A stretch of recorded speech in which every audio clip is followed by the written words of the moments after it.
దిగజారుడు బూతులు పిచ్చి పిచ్చిగా తిడతా ఉంటే నాకు మా నాయకులు తెలియజేశారు.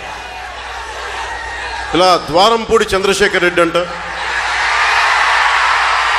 వైసీపీ ఎమ్మెల్యే అంట, వాళ్ళ తాతగారి దగ్గర నుంచి వాళ్ళ నాన్నగారి దగ్గర అందరూ పెద్ద పెద్ద రౌడీలు అంట,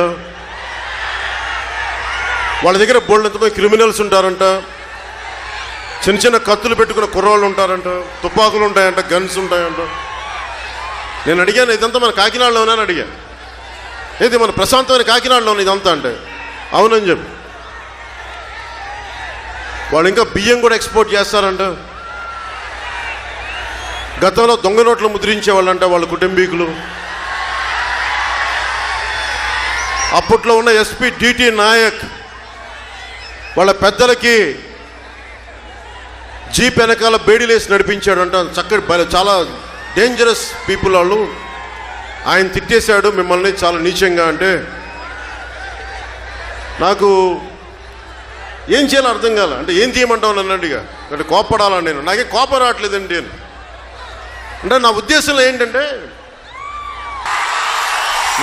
ఏంటంటే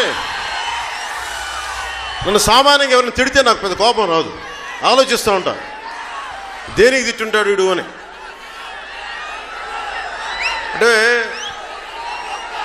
దానికి మా వాళ్ళందరికీ కోపం వచ్చింది. ఆ తర్వాత చెప్తారు కానీ ఆగండి.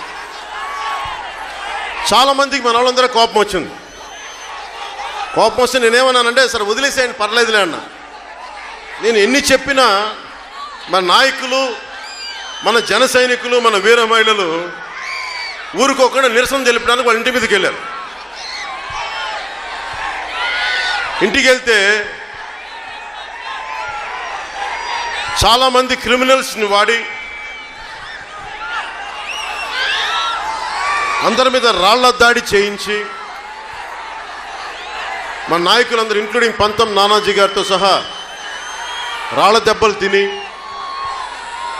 సందీప్ పంచకర్ లాంటోడు దాడు జరిగి ఇవన్నీ నా దృష్టికి వచ్చింది. నేను ఢిల్లీలో ఉన్నా.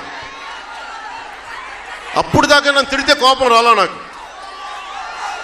మా జన సైనికుల మీద, మా నాయకుల మీద, మా వీర మహిళల మీద, మా ఆడపడుచుల మీద దాడి చేయగానే అప్పుడు నాకు అనిపించింది ఈ క్రిమినల్కి బుద్ధి చెప్పాలని.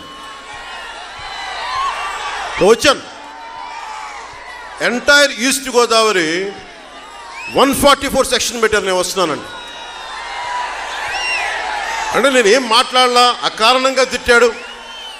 నేను ఓడిపోయాం, వైసీపీ గెలిచింది, 151 సభ్యులు వచ్చారు.